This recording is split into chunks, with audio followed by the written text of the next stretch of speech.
If you're in the middle of a car lease right now and you're wondering how you can make money from your car lease, but you don't know where to start, this video is for you. A lot of people don't know this, but you can actually sell your leased car in a variety of different ways for a profit. And right now is a great time to sell your leased car because there is a new and used car vehicle shortage. And prices of new and used vehicles have never been higher, and that is great news if you are currently leasing a car. Honestly, simply turning your car back into the dealership in today's economic environment is probably the worst financial decision that you can make. So in this video, I'm gonna provide you with a step-by-step breakdown of how you can turn your leased car into money. So let's jump into the video and start with step one. The first thing you wanna do is find out what your specific lease buyout amount is, and this is also known as the lease payoff amount. And you can find your lease buyout amount by calling your leasing company, and they will happily provide you with this number. And just for your knowledge, the lease buyout is the residual value of your lease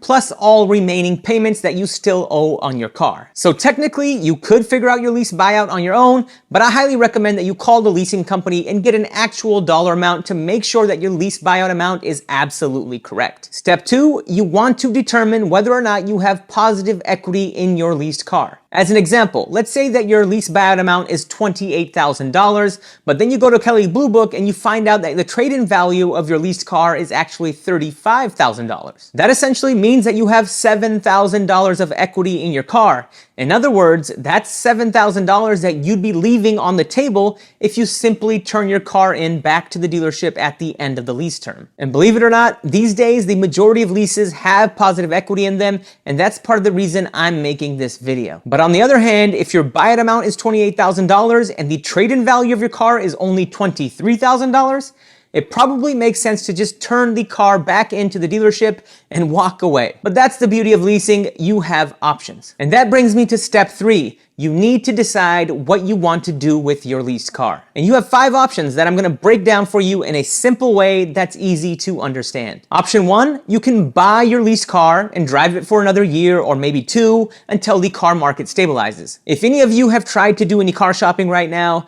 you know that getting a good deal on a car, whether you're financing it or leasing it, is next to impossible. And if you don't need a new car right now and are perfectly fine with driving your currently leased car, I'd recommend just buying your leased car and keeping it, especially if you love the car. Why waste a bunch of time trying to buy a new one? And the best part about going this route is that if you have positive equity in your car, you can essentially drive the car for an additional year or maybe 2 and probably still sell it for the lease buyout amount of $28,000.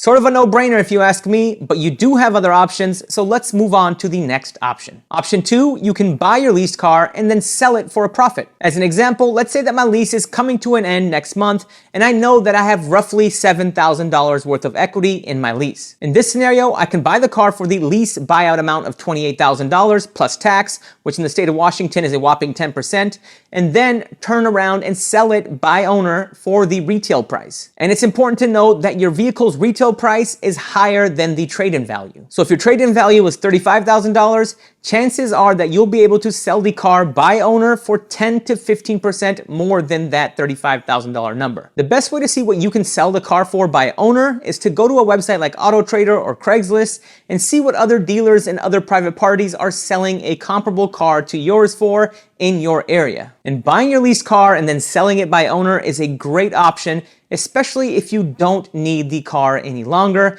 and you'll make thousands of dollars in profit for just a little bit of work. So to recap, option 2, you would buy your leased car, put a nice coat of polish and wax on it, clean up the interior and take some awesome pictures, and then post it on a site like Craigslist, OfferUp, or AutoTrader. You'd then list the car for what other dealers and other private parties are selling comparable cars to yours for in your area. And I promise you, if you clean your car and take great pictures and price your car competitively, you'll get lots of interest, especially in this market. Now let's move on to option 3. You can use your leased car's equity towards a new car purchase. Assuming that your lease buyout is $28,000 and the trade-in value of your car is $35,000, you know that you roughly have $7,000 worth of equity in your lease. And if you want to buy or lease a new car, you can use this $7,000 worth of equity towards your new car as a down payment. And that's why it's so important to know what your lease buyout is and to know what the trade-in value of your car is. Because without this information, you would go to the dealership totally clueless,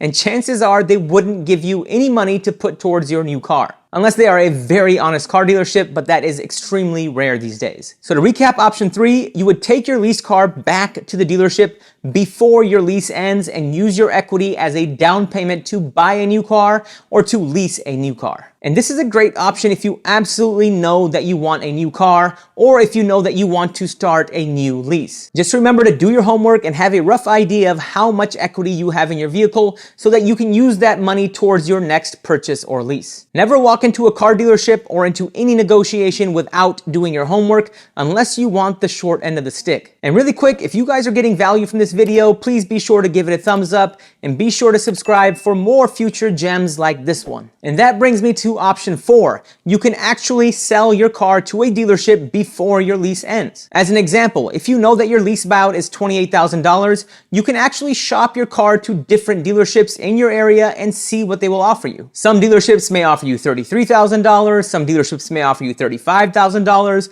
and some dealerships may offer you a bit more or a bit less, depending on a variety of different factors. But my recommendation is to take the highest offer, but that's really not rocket science. And going this route is a great option and perhaps the easiest way to actually realize the equity that you have in your leased car. The best part is that you don't need to buy your car and then try to turn around and sell it by owner for a profit. You can bypass that whole process altogether by using this approach. The way it works is you'll go to different dealerships and ask them to make an offer on your leased car. And if a dealership makes you an offer that you accept, the dealership will pay off your lease in full and write you a cashier's check for the equity. This option is great because it allows you to bypass having to pay taxes if you wanted to buy the car and then sell it on your own. And this option also allows you to bypass having to clean your car, take pictures of your car, create a post, and take test drives with complete strangers when you're trying to sell it by owner. I think that for a lot of you watching this video, you'll find that this is the best option available if you are towards the end of your lease and you want to make some quick money. About a year ago, going this route was extremely easy with services like Vroom, Carvana, and CarMax. But I know that there are a lot more restrictions these days on which dealers you can sell your car to. So my advice would be to read the fine print in your leasing contract or to call your leasing company to see what dealerships you can sell your car lease to. And pro tip, don't forget to make appointments with the dealerships that you're potentially going to sell your car to. This will save you a ton of time. And with that, let's talk about the 5th way that you can sell your leased car, which is transferring your lease to a friend or complete stranger. If you are in the middle of a lease and you need to get out of it, a lot of leasing companies will actually let you transfer your lease to a friend or to a complete stranger. This process is a little more complicated, but it really isn't that hard as long as you use a good intermediary like a bank or a credit union. So let's say that you're in the middle of a lease and you don't need your car anymore, or you can't afford your car anymore. You can actually transfer your lease to a friend or a family member if your leasing company allows it. So make sure you double check the fine print or call into your leasing company to see if this is possible. And if you want to make some money doing this, you can actually post your leased car on a website like Lease Trader or Swap a Lease. These websites were designed to take over other people's leases, and the beauty is that you can actually charge an upfront fee for someone to take over your lease. So you can advertise your lease on Swap a Lease and charge the prospective buyer a fee of $1 or $2 or even $5,000 to take over your lease. The amount that you make really depends on the type of car that you lease and the type of payment that you are offering. But I highly suggest that you transfer your leased car to someone that you know, because transferring to a complete stranger adds in a whole round of complexities that you may or may not want to deal with. But it is possible to transfer your lease, and a lot of people do not know that. Ladies and gentlemen, I hope that you got a lot of value from this video, and I hope that all of you watching can make some sort of money or add some sort of value to your lives by acting on one of my suggestions in this video. Again, if you are currently leasing a car, I would highly suggest that you don't turn it back into the dealership and walk away, because you're probably leaving thousands of dollars on the table. If you have any questions or if you have any additional insights to add, please let me know in the comment section below and I will be sure to get back to you. My name is Ravi Wadan. Thank you all for watching. Please remember to like and subscribe. I will see you all next time.